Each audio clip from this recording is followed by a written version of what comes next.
Do something a bit crazy, for lack of another word. For hundreds of thousands of years as human beings, we've been sitting around campfires telling stories, right? Yeah. AI can help you tell that story in a very effective way. Should you sign any client no matter what? Or are there clients you would say no to? No, and I think you need to have the courage to be able to say no if you can't deliver what that client wants. Businesses should be a bit braver sometimes at showing what they're about and what sort of obstacles they've had to overcome. Key lessons you learned? It's gonna be exhausting. You're gonna have a lot of knockbacks. Was there ever a part of this journey, these couple of years, where you considered stopping?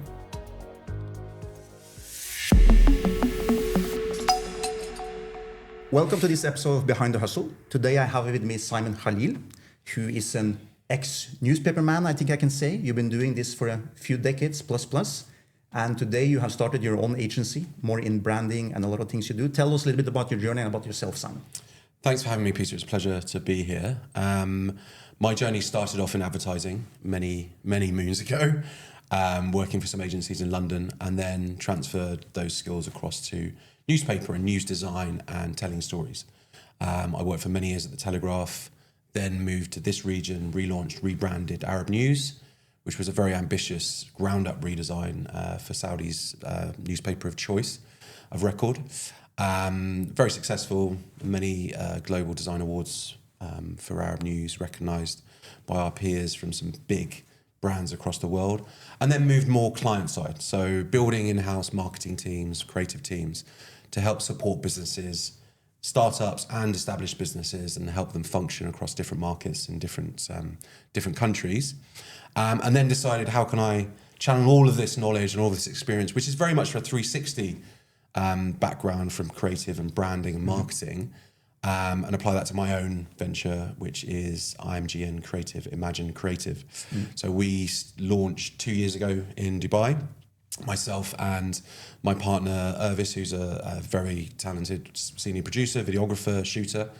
And we've had a lot of success, a lot of challenges on the way, which I'm sure we'll discuss. But you know, some success, and we keep sort of grinding, and keep sort of focus, and keep sort of pushing, and hopefully things will improve, increase as the personal curious questions from a personal perspective, coming more from the traditional newspaper industry, advertising.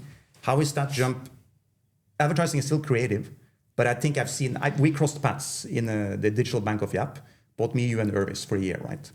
And I was always impressed with the creativity you guys bring to the table. So, but is that very different from the industry you came from to what you're doing today? I think most agencies and most branding experts, creative strategists, will talk about stories, brand stories, customer stories. And obviously coming from a storytelling industry, there is a certain way to package these stories that resonate and create emotion behind them, to really tell complex stories sometimes in news in very easy to understand ways, which have lots of layers of texture to them, different elements to enable people to make informed decisions. So if you apply that principle to customers who are buying something or going to use something, or brands that are trying to get audiences to engage with them, there are very tried and tested successful learnings you can get from news that you can apply to advertising and marketing, rather than just selling products which have no backstory, no narrative to them. So I think it's actually proved very useful to come from that background. And also the fast-paced nature of a news cycle is a daily deadline. This is what I was going to say. A project you do for a client, typically you come in and we say, we need this in 3 months, and you start working on it. But in the news deadline, I'm guessing this happened today, we need it out by 8 p.m. Exactly, they're daily and weekly deadlines. I mean, you know, for instance, you know, breaking news, sometimes you have a matter of hours to establish those facts, write the story, and then creative designers like myself would come in and make sure that's packaged in the right way for the audience to really understand that complex story and make form their own opinions. So, I find it remarkable sometimes the length of time some of our clients tell us it's taken for agencies to create branding, brand strategy, creative strategy, and creative work for them. To me, in this industry now, And in this period of time we're in, we have to be agile. We have to be able to pivot very quickly. We have to experiment a lot on social media. We have to, work purely on analytics and data and make sure that if it's not engaging with audiences, not getting results, we pivot very quickly and try something else. So I do believe things can be a lot quicker and can be delivered a lot quicker. It does come up as a challenge and a frustration with some of our clients, the amount of time it gets them to have projects turned around and effectively turned around. I'm usually in most of the companies I help out over the years on the buyer side of this, and I completely agree. From you get a brand agency in, first of all, for you guys, you have to sell the stakeholders, right? And very often the stakeholders don't really know what they want yet. They're kind of expecting you to tell them. And then that's a journey because you have to figure out what's in their head, what are they really thinking. And sometimes they don't know. They use you to figure out what they're really thinking, right? For sure. And I always think the best pitch team is a creative director and a BD guy, sort of account or client services person, so the facts and the data are delivered in a very effective way, but I'm there to inject some energy and some enthusiasm in it. Sometimes you have to get the client to believe that they can actually deliver what they're trying to achieve in a different route than they've thought about. And part of that is building that sort of buy-in from the client, which is a lot of the process. But you're right, it's suggesting lots of different routes and solutions so that they can refine exactly what they want. And I find, from our sort of feedback from clients, particularly in this region, a very wise man once told me, you have 2 ears and 1 mouth for good reason, to listen more. Yeah. And I think a lot of frustrations with clients in this region are that they don't feel they're being listened to or heard by their creative agency or their branding agency. And they don't feel that the agencies are really understanding what they're trying to do, what they're about, and their own challenges, right? Their own struggles to get where they are in that level at that meeting. But from the ground up in that company, most of what we do should be based on research and investigative research, which goes back to the journalism. We're getting to the bottom of the story, the problem, to effectively deliver the right solution. So it sounds like for you that I believe that sometimes your hair must turn gray when you meet your opponent or someone in a company who literally are just out of school and they never touched this, but they have 1,000 opinions, and you have to take your decades of experience and actually go through that. Not call it a fight, but it's a walls you have to break through, right? For sure, but at the same time, I want to be challenged in my career, right? So if it's somebody that's straight out of school, as you said, they're going to have different opinions to ones that I've formed over decades of experience working in a whole 360, part of the industry. We want to be challenged by the people we're working with, whether it's clients and agency or people we're working with directly to deliver projects. And I think those different opinions, those different insights will always improve, the project.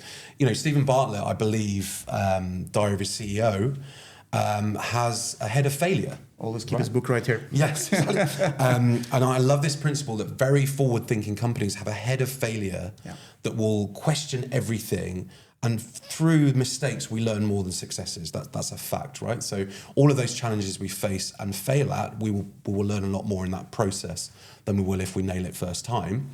And I think creatively, whenever I've led large teams at in newspapers or in banks or different companies I've worked with, designers need to make mistakes. Now, their clients don't want to hear that. However, we want to be able to express ourselves and try things that might not necessarily work, which will enable us to form more effective solutions and deliverables for the clients. And at the same time, that's the great sort of era we live in. It's very for the moment. My job is to create lasting stories, lasting brand, customer stories. However, with social media, we try things, we test things, we experiment. If it doesn't work, we know it doesn't work because we have hard data to make that decision on, and then we try something different. We pivot. We're agile. I think one thing you said to me was that's the startup. Being part of a startup is a way of life, and this always resonated with me.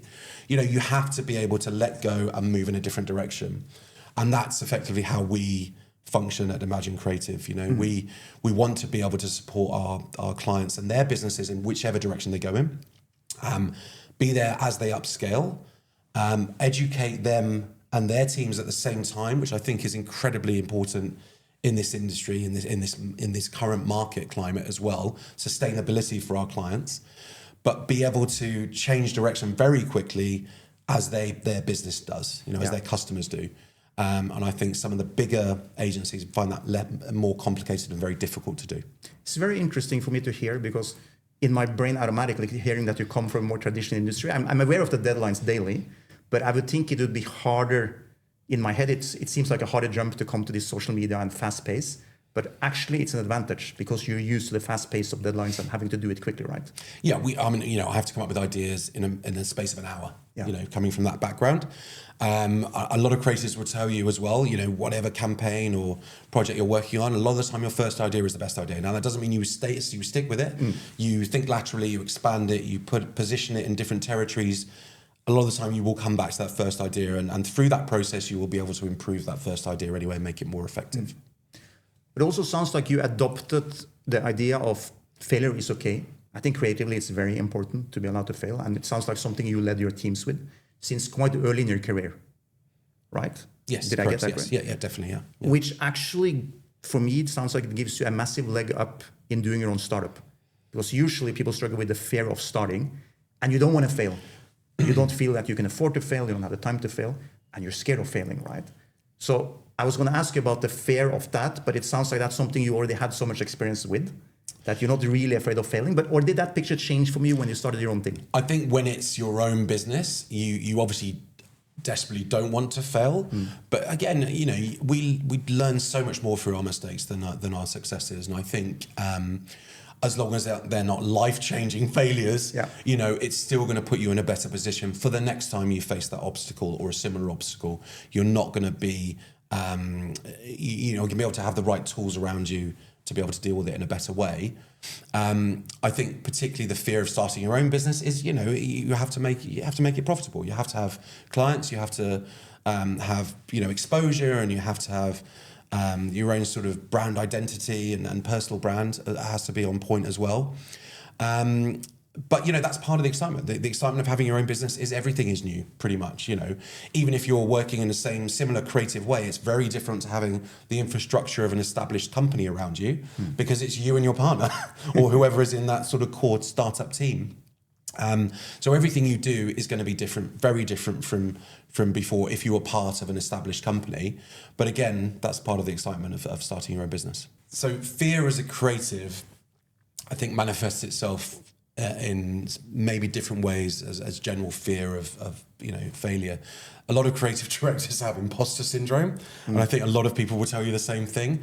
And it's because we're constantly questioning our own thoughts, questioning our own decisions.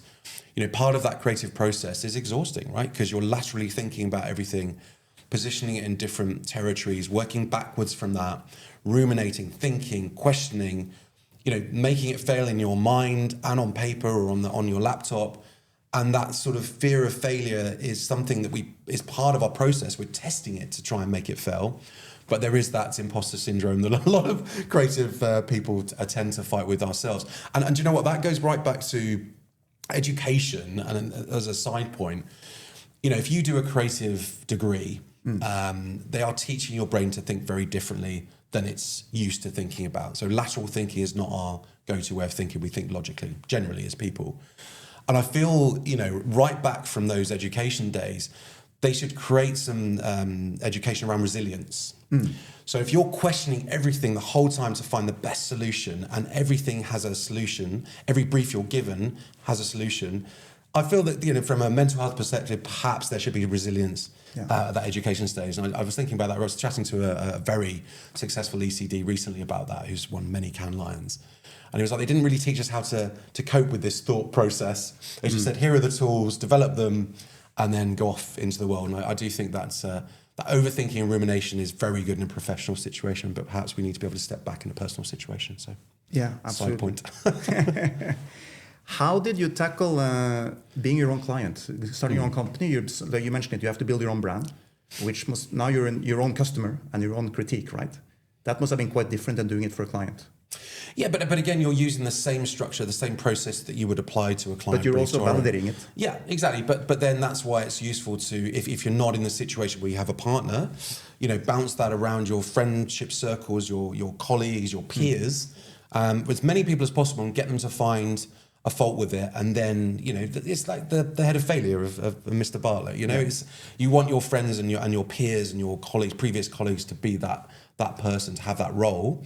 To proof. It's proof of purpose. What's the right word? Proof of concept. So, proof of concept is your peers and the people around you, and just give them that role. Tell them, find fault with this. Yeah. Don't be afraid to tell me this doesn't work. I don't get it. Those colours are terrible. That logo is just awful.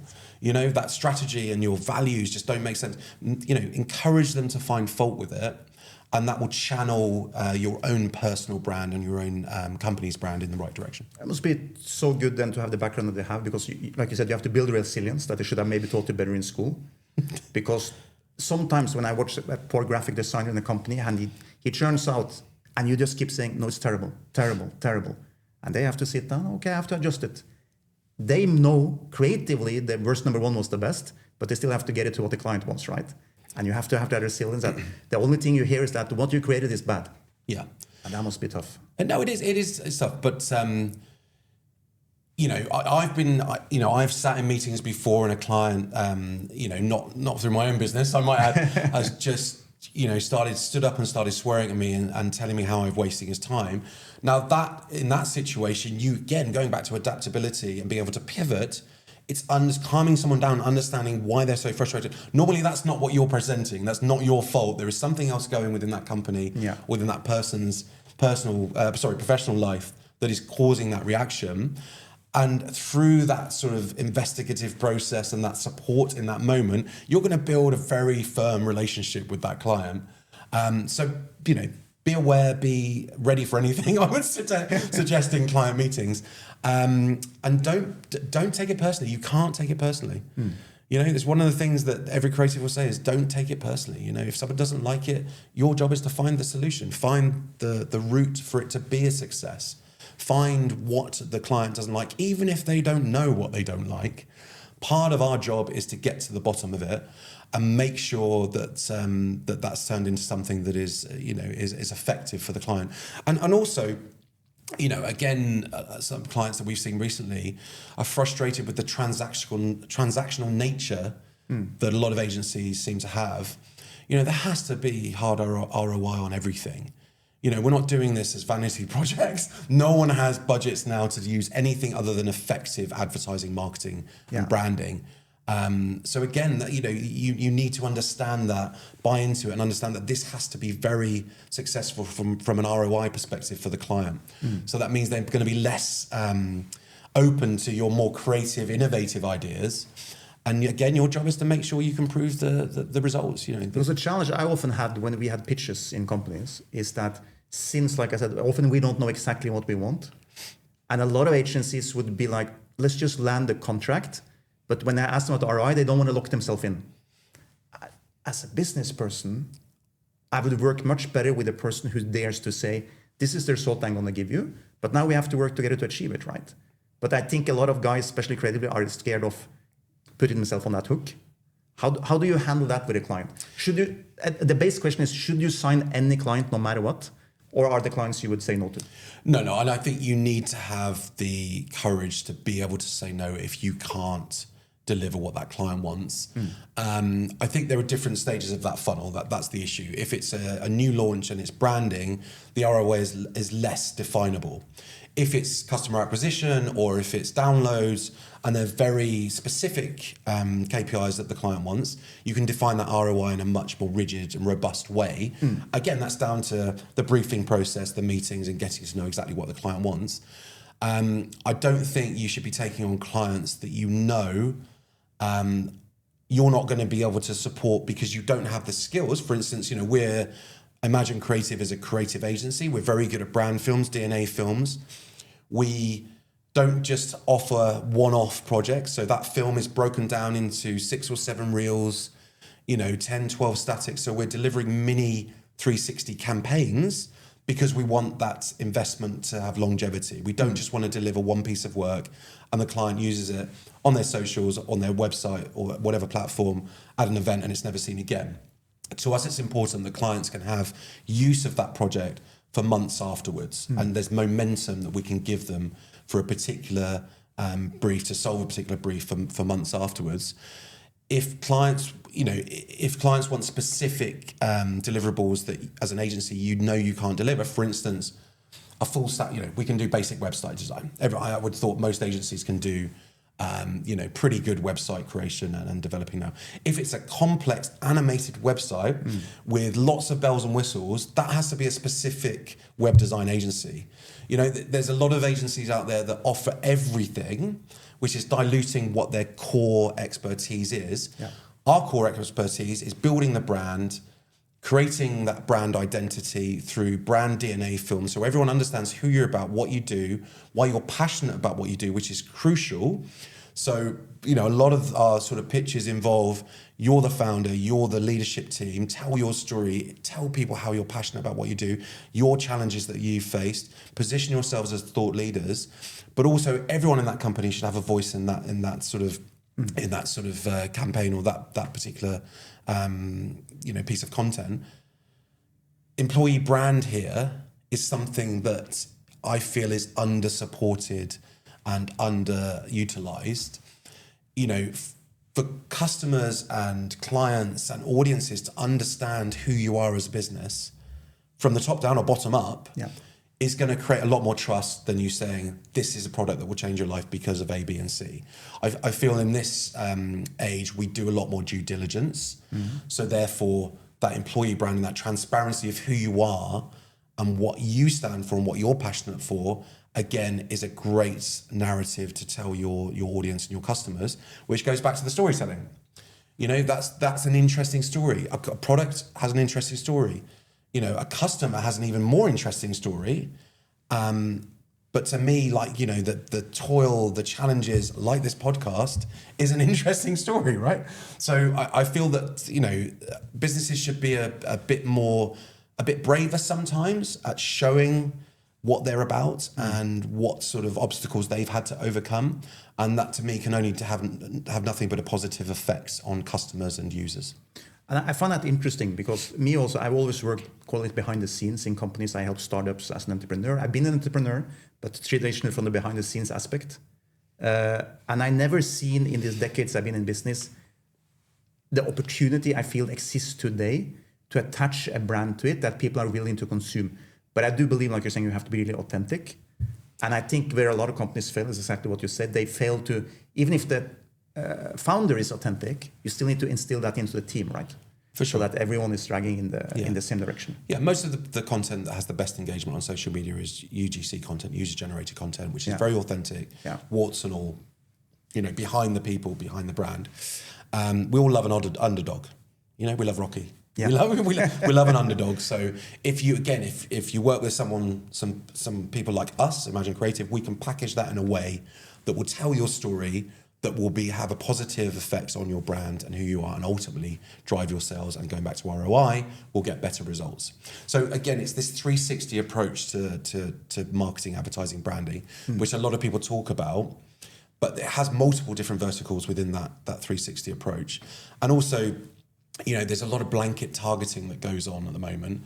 I believe it's the Romans or one of the agencies believe you should break down your audience into smaller cohorts. Okay. So we're talking thousands of customers, not tens of thousands if you're a global company. So you should be brave enough to tweak your tone of voice, your narrative to engage with smaller groups. Ultimately, you're probably going to get better results. And I think that's an interesting shift in the industry, like a fairly recent shift, where it's not one size fits all. This is something I think Stephen Bartlett and others are talking a lot about, that I have learned more and more about myself, is if you get 20% to really care about your brand, they will really live with your brand and be with it and really be your supporters, right? 60% will be on the fence. They don't really care either way. You have a good offer today, I might buy it. It doesn't change my life, I don't care. 20% will absolutely not like you, whatever you do. And I feel a lot of small companies does the mistake of trying to follow those 20% oh, they said something bad about me on the internet, on social. I need to talk to them. I need to fix it. And they are saying you should forget about them and focus on the 20% who actually loves you. That brings you more business. What do you think about that? I agree with that, but I also think community management is a huge thing that companies should invest in.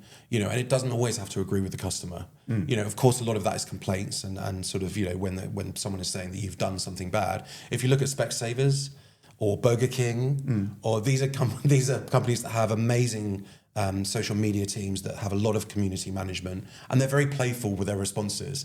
Now, they're brands that can be. I think you should hold your hands up and be more transparent if there's something that's gone wrong and how you're going to fix it. A lot of the time is yes, thanks for your message. Please contact this and this number and we'll look into it. Yeah. If you had a larger community management team, you could be much more personalized with those responses, and then use those to transparently make the business better, right? So you're listening to your customers in a very public way to enable you to make your business better. And I understand why businesses shy away from that a little bit. But the best brands don't, the Burger Kings of this world or the Spectrum, they don't do that. They say they're a bit playful. They say no when they don't believe in the feedback, but they take it on board and they start new initiatives based on that. Do you know a new bank in Brazil, the digital bank? Yes, yeah. I just love that founding story, the three founders, and one of them was a lady, and she was in customer success basically, and she's a massive Disney fan. And there was an interview I saw with her once. You went to her house, and she opens the door, and it's like walking into Disney World. There is puppets and decoration. Excellent. Everything is like Disney. And they were talking about people think like, is she a little bit crazy? But then she said, I want to come into our bank. It's all digital, but I want it to be like coming to Disneyland because I love Disney and I love how it makes me feel. Yeah. And she instilled that into the team and the company from day one. And I think it's the only massively successful fintech I've seen globally, where people write, I want to marry my bank on social, and they're proud of it. Yeah. Usually it's, where's my money? And again, that's the hundreds of millions of customers, right? And that was basically, they identified a massive problem, pain point, where people couldn't get credit cards, is that right? They couldn't get loans and credit cards and lending. And of course, because it was such a frustrating environment for their customers, they identified that, but they approached it in a very sort of structured way and end up with hundreds of millions of customers. Another one is the Monzo card. They produce a pink card and suddenly everyone wants a pink card. There is one photo I saw years ago from Glastonbury with hundreds of thousands of people there, and a young girl on someone's shoulders holding this pink card. That's worth millions of dollars of advertising for that one moment. Yeah. And that customer to think, I'll raise this pink card in the middle of a festival, and people were joining the bank just to get the pink card. So if you can create a community around that brand, which everyone does talk about, but a real community, and a sense of pride, then you're going to be successful. Is it? I think there's two ways to go about branding today, right? You can do the personal route, but you can still brand the company very successfully without the personal route. Personally, where I am in my career, I'm going the personal brand route, right? What would your advice to be to a guy like me? We crossed paths before. You know a little bit about me, about my background. That I'm doing what I'm doing because I'm completely passionate about entrepreneurship. I've been doing it for 30 years. If we were sitting tonight over dinner, we'd probably be talking about your company until 6 a.m. And I wouldn't be done. I just love talking about the challenges and everything we do. What would be from your background, because this is what you do, starting a personal brand in 2025 and beyond, what should I be focusing on? So I've heard lots of your stories about the challenges you've faced in fintech and startups. And again, going back to what we said earlier, when I started working with you, you said this is a lifestyle choice. This is a way of life. I've not seen that on video. Yeah. And I think the best engagement you get on social media, particularly on LinkedIn, is when you're talking about yourself, your experiences, you're identifying something that might be happening in that particular sector or further afield. You're just creating a 30, 40-second reel on that particular subject. And don't be afraid to just experiment a little bit. It's terrifying for people to be on camera, for a lot of people. Okay? And I accept that. I direct a lot of shoots. Yeah. Photo shoots, video shoots, and a lot of that is making people feel comfortable to open up. So it is incredibly difficult if you're trying to do that yourself. I would suggest always do it in this kind of environment where you're talking to a friend or someone you know. Never try and do it talking straight to camera, unless you are an influencer or content creator yourself, in which case you're well used to that environment. And just try and make it conversational. And you will find that there will be something that's entertaining for somebody. And that's where you start, right? If one person likes it, you know that there's something entertaining for them. Yeah. I have no doubt there'll be more than one person. But I feel, you need to, the more you do of that type of content, the more you talk about yourself and your career and your expertise, the more comfortable you're going to become with it. So you've just got to start somewhere. Okay. That's the main. Any practical points? No, other than that? I think, make sure you haven't drunk too much coffee and then don't talk too quickly. I have a tendency to talk quickly anyway. Make sure, you're in the frame of mind that you want to talk. You might have seen something that's frustrated you or, made you happy on your own social media about your particular area of expertise. Or you might just have an opinion on something that you want to find out more about. Ask questions of your audience. Who can answer this for me and help me answer this? It's confusing me. I'm remiss myself. I've not done any of that. But to me, if I saw another person asking for help and it was a similar sort of industry or position or territory that I knew something about, I'd reach out to them and say, do you know what, I can answer this for you. Let's go for coffee or let's just have a quick call or whatever it is, or here's my answer on a message. Maybe that's a strategy. I've not tried that, but I'm thinking, most of us are happy to help people that don't necessarily know the answer to something that's frustrating them or confusing them. And also you find a lot of people will support your views. If you're very strongly opinionated on things that you believe should be done differently, the processes in the industry you work in, the way that industry engages with customers, the way that they produce products and apps and things, you'll find you have a lot of supporters out there if you can get that on camera and just explain how you're overcoming some of those frustrations or maybe also obstacles that you've faced before, particularly if this is your company. So we all try and do things very differently and in our opinion, more effectively than we did when we were working for other companies, right? That's one of the main reasons we're starting our own businesses. So talk about them. Don't be afraid to say. You're not sort of slagging that company off, for lack of another phrase. You're just identifying that was a frustration, that was an obstacle that you couldn't seem to overcome. But your approach to your company is you found a way to overcome that obstacle. And I think that's important for people to see, because that reinforces why you have gone out on your own. That's why, one of the main reasons you have started your own company. So if I came and hired IMGN and I said, this is my budget and I need to build me a personal plan journey, I want to challenge you now. Give me 5 action points I need to do over the next 3 months to start out. Yeah, I would start identifying, what you think what's your worth? What is your expertise? In advertising, we talk about, reducing, copy down to 3 words, right? So how can you define who you are, your experience and what you can offer into sort of 5 or 6 key values, keywords, like we would do for any company. We dive down, we investigate, we do discovery sessions, and we create sort of 5 or 6 one-word values and explanations which define that company.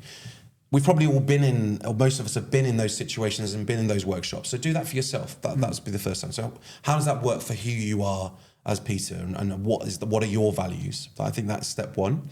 I think step 2 is obviously, what do you want to achieve? What are your ambitions? What is the whole point of you doing this? What is your long-term goal? If you know who you are and what your values are, that will make that a slightly easier process. So I would suggest that that's the right way around to do it. Yeah. People might have other ideas on that.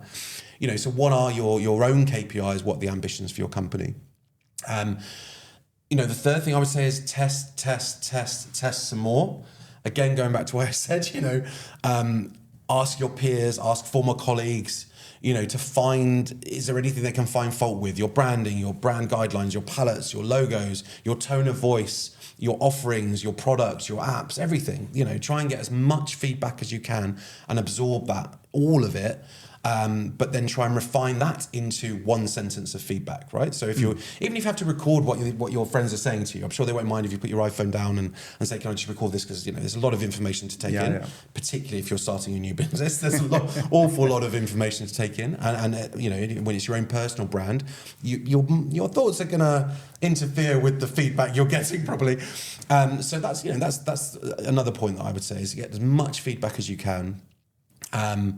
And try and then define that and channel that into action points, and then just go out and do what you want to do, right? So go and meet clients, go and try and sell what you're selling or build what you're building. You've got some foundations, some firm foundations to be able to do that. But as well as that, you have to do your research. You have to find out who are your competitors, who's that market research, who are your, what are the other brands doing, what are they not doing, what are they doing better than you will ever be able to do because they have huge infrastructure. So therefore, how can you be agile and adapt and find little holes in what they do? That's your strategy then. That's your whole business strategy. Yeah. They're broad points, but which channels would you recommend me to go after first in the social media to get my personal brand and my story out there? I think you've got to be on Instagram and LinkedIn for sure. In this region, there's a lot of community building on Facebook, and that's where you can interact and sort of build that sort of community around your brand. But I think you don't just have one or the other. You have to have Instagram and you have to have LinkedIn. Everyone talks about platform specific content. It does need to be platform specific. You want your more beautified and sort of thought out sort of creative ideas on Instagram and sort of LinkedIn. Don't be afraid to comment and interact with people. A good strategy is to comment on one thing a day, right? So it could be someone related to your industry or something just pops up on your feed. Just comment one person a day. Most people will say thanks, or they'll say, yeah, I appreciate your insight. That will enable you to have much more engagement on that platform for sure.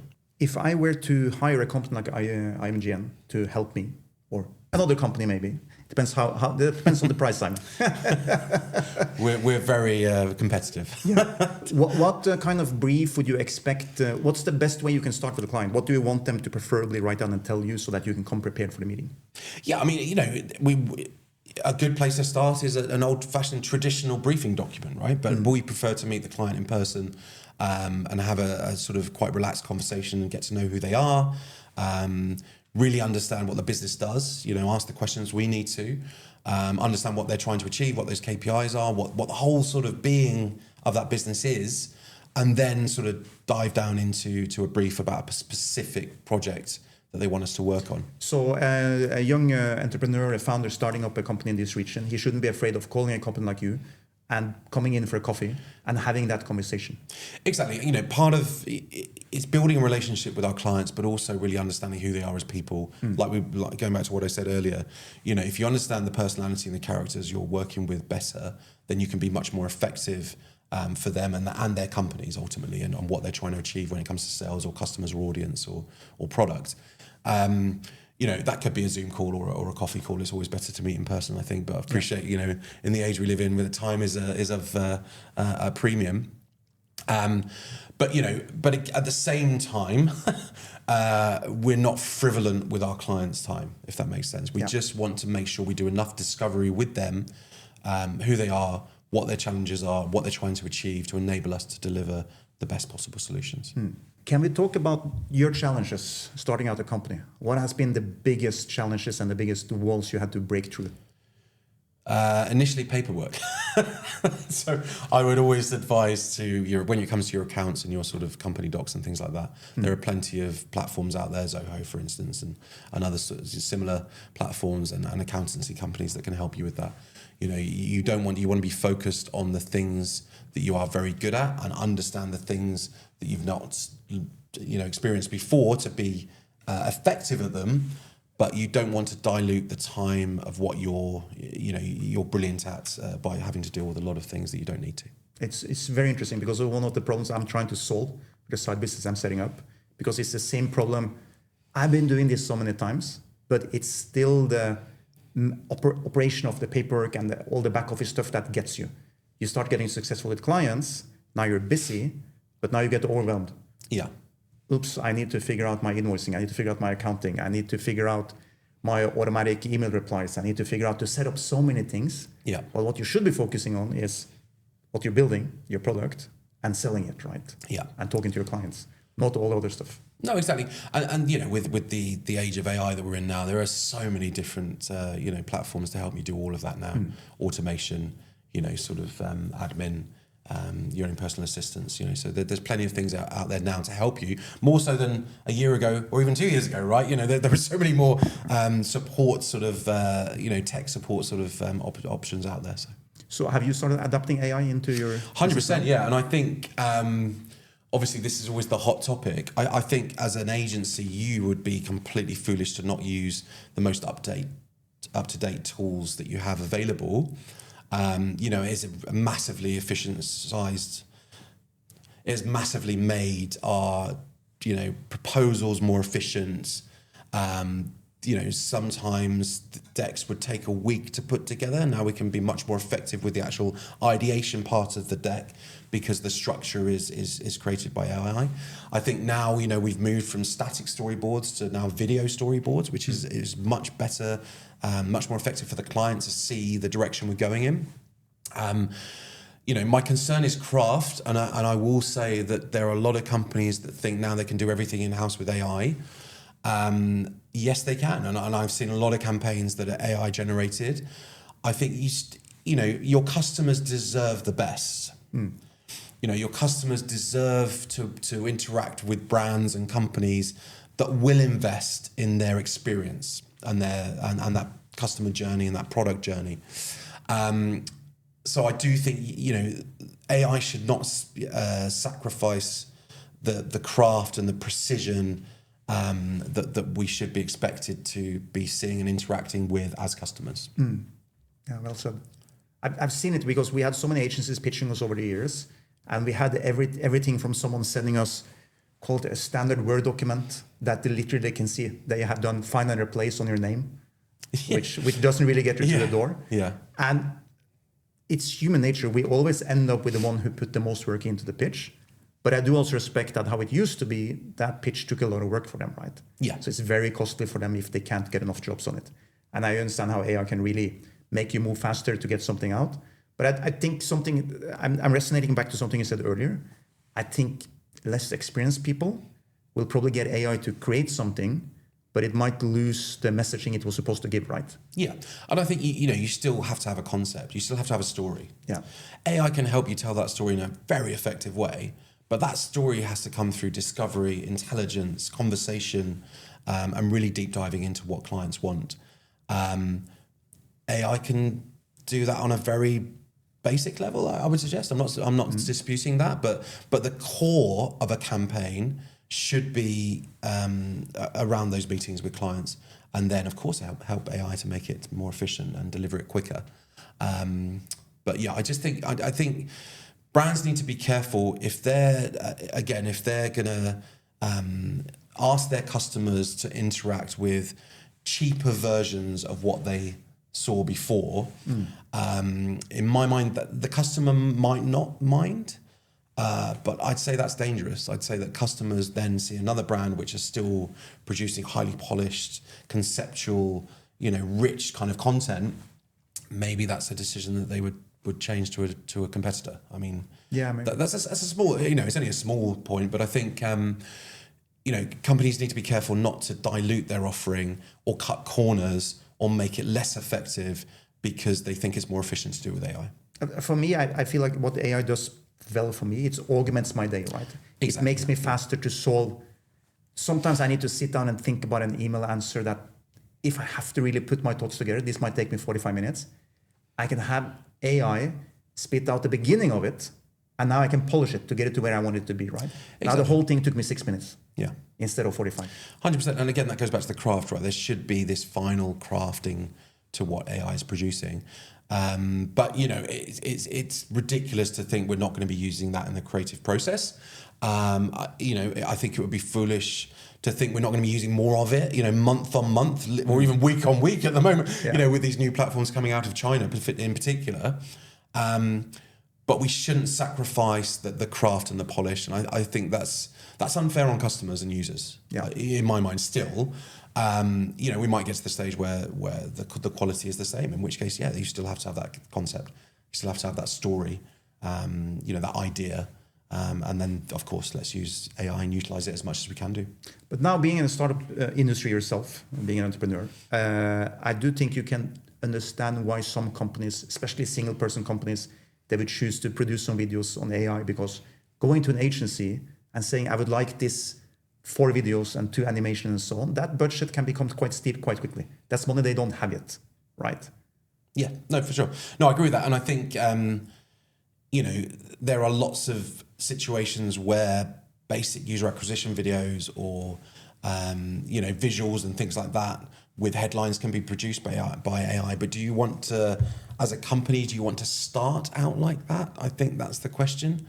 Do you not want to create sort of a buzz and a big bang around what you're offering? Because this is you've put everything into this. You've put your blood, sweat and tears into this process, this new company, this new venture.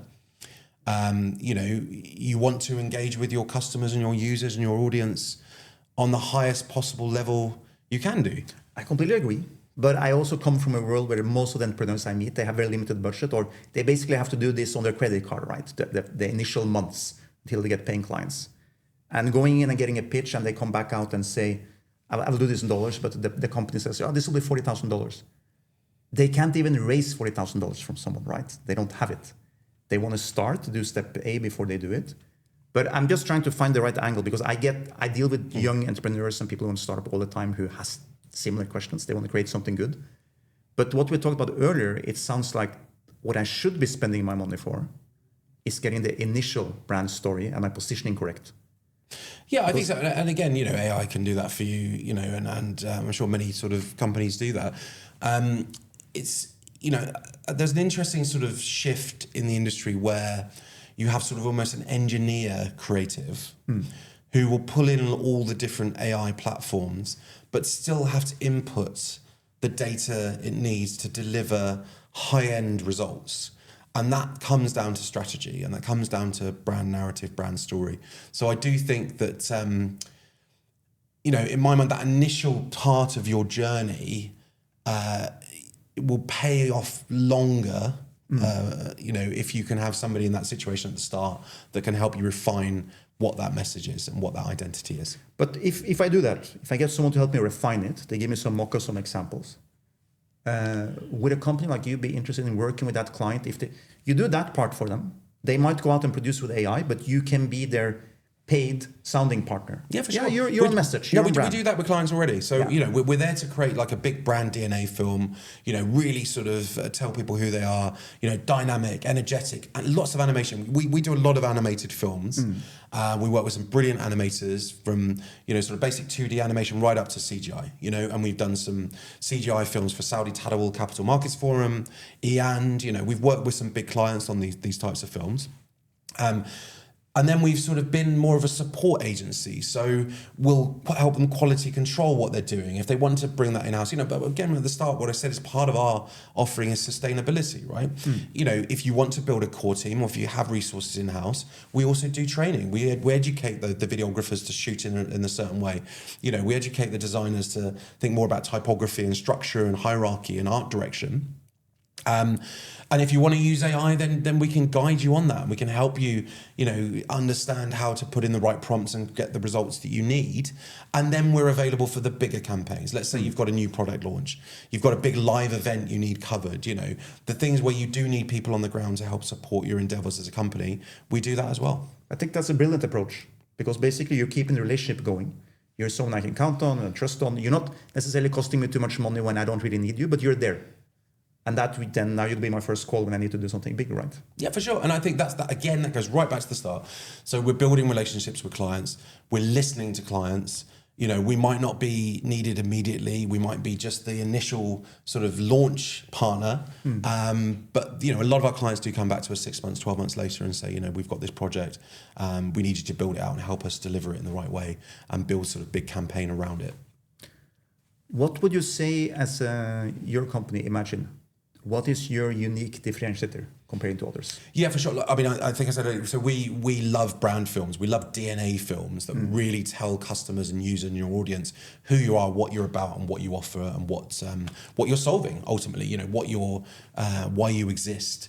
And we love creating those films. We're passionate about them. We're passionate about animation and bringing things to life and how we inject that into those types of films. We're passionate about telling stories. It goes right back to the first question. We love telling a story in a really engaging and emotional way a lot of the time. And as humans, we engage with emotion more than we do with, the opposite. We engage with laughter more than we do with sort of flatness and sort of, what's the right word? Yeah. What's the opposite of laughter? As I think as human beings, we love good stories, and we engage with emotional stories and authentic stories on a much higher level than other stories. And we love building and telling those stories.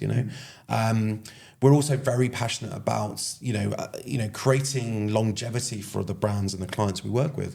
As I said earlier, we don't just want to produce one film for you. Let's discuss how we can make that investment last longer, make that momentum last longer. How do we cut that film into different styles, different reels? How do we supply statics from those shoots that we've done for the film, created for the film, and so that we can keep your socials active for longer? It's frustrating for clients if it's a one-off investment, right? Yeah. I don't think many people have the money to do that now.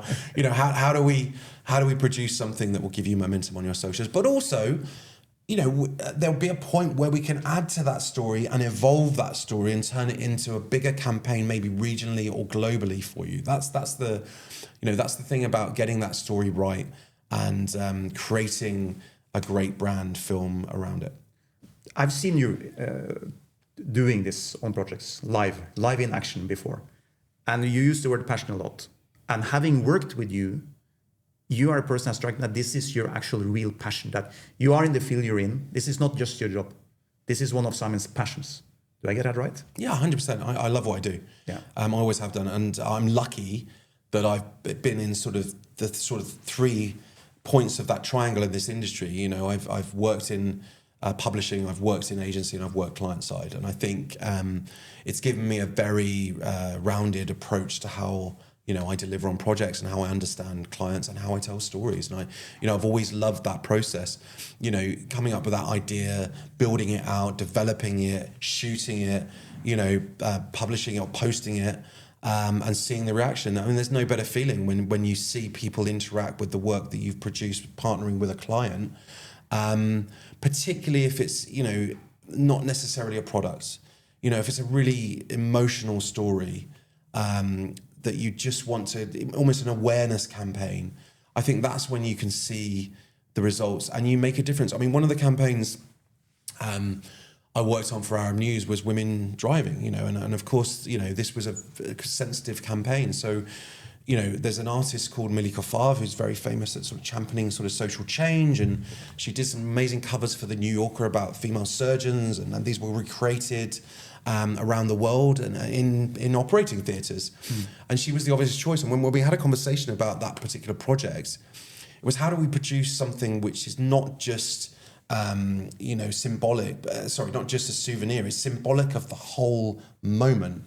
And it was fascinating to watch this design, this illustration that she created take on a life of its own. People were printing it on T-shirts and caps in sort of flea markets across Saudi. People use that piece of artwork as a symbol of that moment, that historic moment. I think creativity has the ability to do that. It can become bigger than it was intended for, and can really champion change and support, huge moments in our history.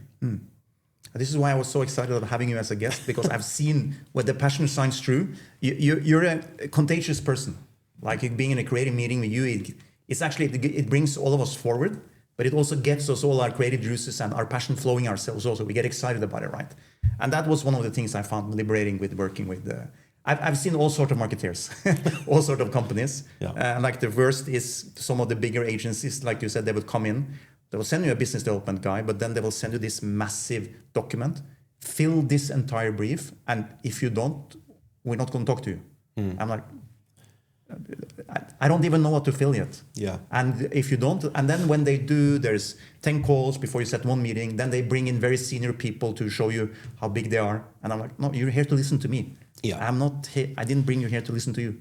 Yeah, and I think that's one of the dangers with these briefing documents is not all of those questions are going to be relevant to that client, right? So it's better to do it collaboratively with the client on a Zoom or in person. You know, you might rewrite those questions completely based on that conversation you're having with the client. And I think, you know, it needs to be a much more collaborative and, you know, process completely to really understand what you're trying to do. You still have to wet your clients a bit, though. I've been in different industries I've been in, so Yeah. I was selling company startup services in Europe, how to set up companies across border. And very often I would do the calls, right? And I would get people calling, and you'll spend 2 hours on the call with them. They're not actually looking to buy anything. They just want to gather as much information as possible.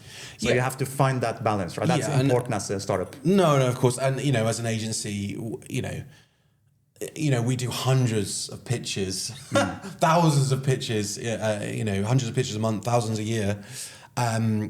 A lot of that might be clients just getting, you know, some intel and some research of what they can do. But I don't mind that, you know. I'd rather be helping businesses. Of course, I'd rather be paid for it. But, you know, I think it's a good thing to help businesses and maybe open their eyes up a little more. And I guarantee you, again, 6 months, 12 months later, there'll be something that happens and they think, actually, those guys, you know, they weren't right for that moment, but they had something more about them that we haven't seen, and they'll come back. So, no, very well said. I've seen it in architecture. We have a very successful architectural firm in Norway, where I'm from, called Snøhetta. And they did like very famous buildings around Europe and across the world. They did Ground Zero. They did one of the famous museums in Spain, like the big. But they have a massive budget every year, where they spend millions of dollars just creating the pitch and the drawings and everything. Yeah. And they don't win most of the projects. They know that. Yeah. They just need to win a couple of them a year to make back all that money.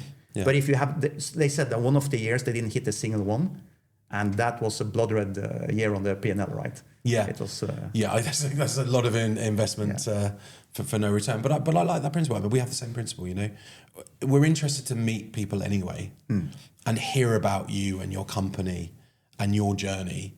And we might, you know, a lot of the time we've been in client meetings and we've come away with a completely different project, right? So we're here to sort of create, you know, social media campaign for a particular product or feature of an application or onboarding for a banking app, and we walk away with a completely different project because that comes from the conversation, that comes from the, you know, meeting the client and discussing things, and you find you go in different directions. So, being your own entrepreneur, do you find it hard to balance the passion against the fact that you have to create revenue and make money? Yeah, no, of course. And you know, we have, you know, we're a full stack agency with regard to our offerings, right? So some of our clients want functional social media campaigns, as I said, which just highlight some UI demo or tutorials for their particular application, you know, and that's set rates, you know, every month that we have coming in, and we know that, you know, that's what they're asking for. They're happy with that work, but again, they know that we're here if they have a big idea, if they have a live event, if they have a new product coming out that they want to build a 360 campaign around. So we already have that relationship with them, so they will come to us and they will talk to us about those bigger projects. So I think it's important from an entrepreneurial perspective to make sure that you have some kind of regular income that's not going to be enough to support your whole business, but you can rely on when times are difficult, particularly in this region. The summer, most people leave. Yeah. You know, last year there seemed to be more people here this summer than this particular year. So, you know, that can shift and it's transitional.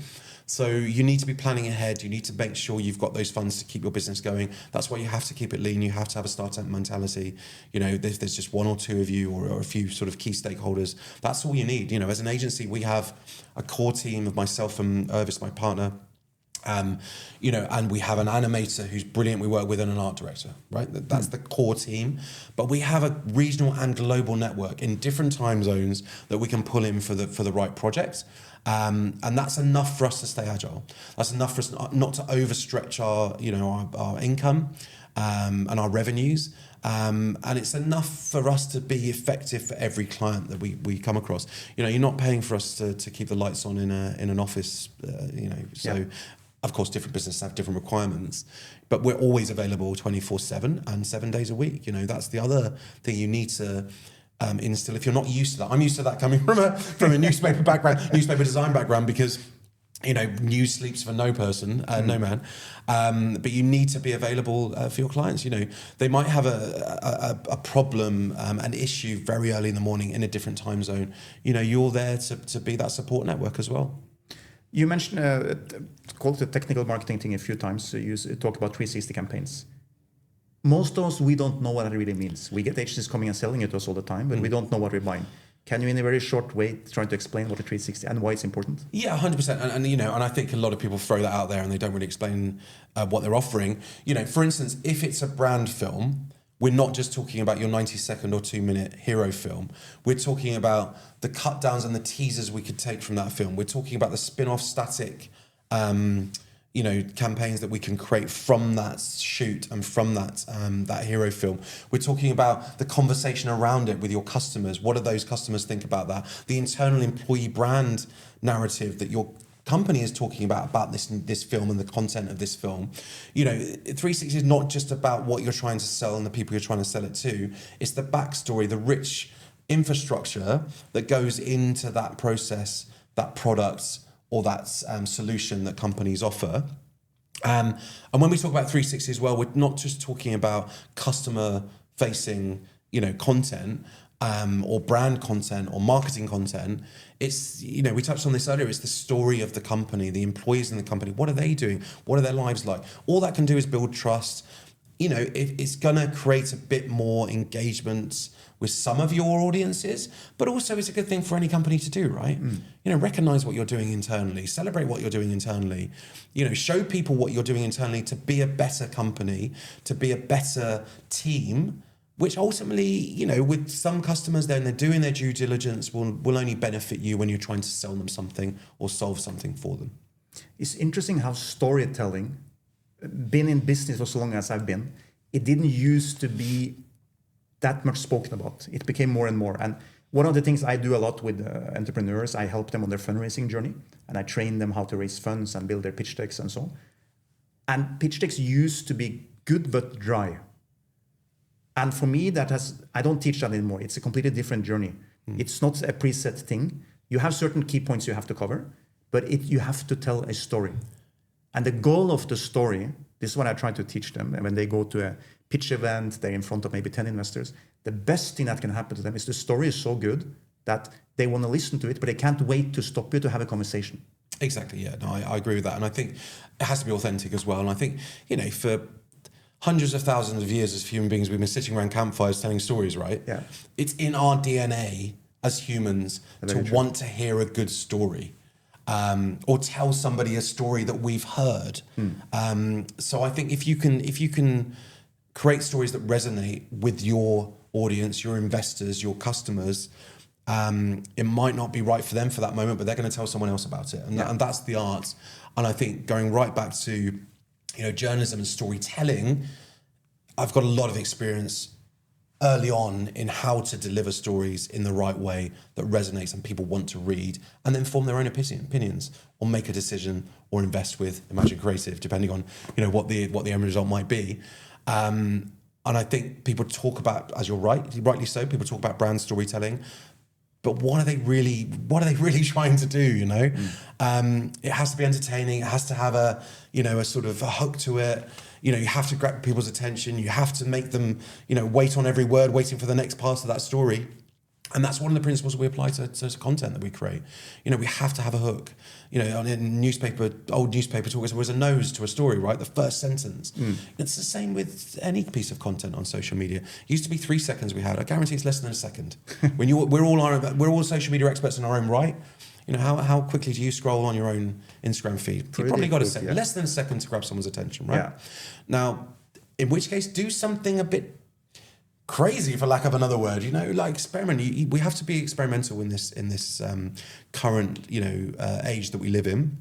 And again, going back to what I said at the start, having a smaller agency that's agile and can pivot and try new things based on the data you're getting or we're getting for you, I think is going to be much more effective for you as a business. Through your journey, you have a lot of background in the field you're in, but now for 2 years you've been running your own business. 3 key lessons you learned. if you're working with friends, clearly define the business boundaries and your friendship, because I think you both, in our situation, I'm sure everyone might say, we're very strict at telling each other what we think as a business, which might be different if it's as friends, where should we go for dinner, or that type of thing. I think that's incredibly important. I think was it things I should have done? Key lessons you learned. It's gonna be exhausting. You're gonna have a lot of knockbacks, so you need to build resilience. You need to accept that you still believe in what you're doing. That goes back to, what are your values? Why are you doing it? Structure that as your own personal brand and as your business brand right from the start. So when you have doubt and you question what you're doing, you go back to that. Why am I actually doing this? And that will give you some strength and some rigor when you're facing lots of knockbacks. And patience. It's a long process. Unfortunately, we're surrounded by, in an age where tech companies start and 6 months later they're sold for billions of dollars. That's not necessarily going to be your situation. So just accept that it's going to take a bit of time to build, that sort of that network, that client base, that customer base. And part of that is your employee brand. This is why this is great. Part of that is telling your story and talking about why you're doing what you're doing. And the more of that you do, the more audience you're going to build. The resilience is something you built up through your background, but was there ever a part of this journey, this couple of years, where you considered stopping? Yeah, I mean, I've been lucky, and I'd say this in the right way. I don't undervalue this, because I know we're in a very difficult market, but I've had full-time job opportunities, and they've been very tempting, and I think I love the flexibility of being able to work with clients in the way I think that they should be supported, and deliver work that I think is what we should be delivering for them. And of course, the corporate world we live in can be quite restrictive, and every company has their own sort of way of working. So yeah, I think if you believe in what you're doing, stick to it, and you will learn a hell of a lot whilst doing it, an awful lot whilst doing it. And I think there's no negative side to that, right? Yeah. If we're, I still want to be learning. I think I said earlier, I always want people to challenge me. Whenever I've sort of led teams of creatives, I want them to say no, because this is the best way to do it. For a reason, yeah. Yeah, and I think, unfortunately, I've also worked in companies where it's quite dictatorial. This is my way or the highway.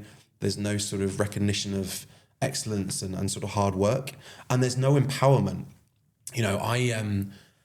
I've worked with some amazing leaders, some of which have gone on to very huge roles, who have always said, it's your responsibility. If you need my support, ask me for it, but don't mess it up.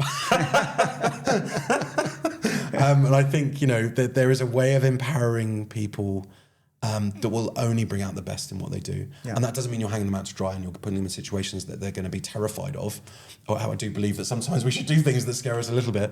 But if you can bring out the best in the people around you, if you can support the clients in the way that it's going to be successful for them in their business, and you have to understand that that's their blood, sweat and tears, right? Yeah. Same as your business is. You have to be able to relate to that. And I think you can do that more having your own business in that situation than you can as part of a huge corporation, perhaps. If there are any young founders out there who has their creative spirit, they have some experience, and they're considering, they might be much earlier in their career than you are, but they're considering starting an agency or doing something, what would your advice to them be? I think you've got to follow your dreams, and I would suggest that it's good to get some experience. Your creativity is your creativity, but the corporate structure does give you some rigor and sort of foundations around what you're going to do. And there is a process. There's a process that works, and I think that you do need to experience some of that, and then of course you can mold that and you can develop it in your own way and how you want to approach these things. But also, I'm happy to have a coffee with you. So, I think there is some amazing young talent in this country, this region. I think that just give it a go.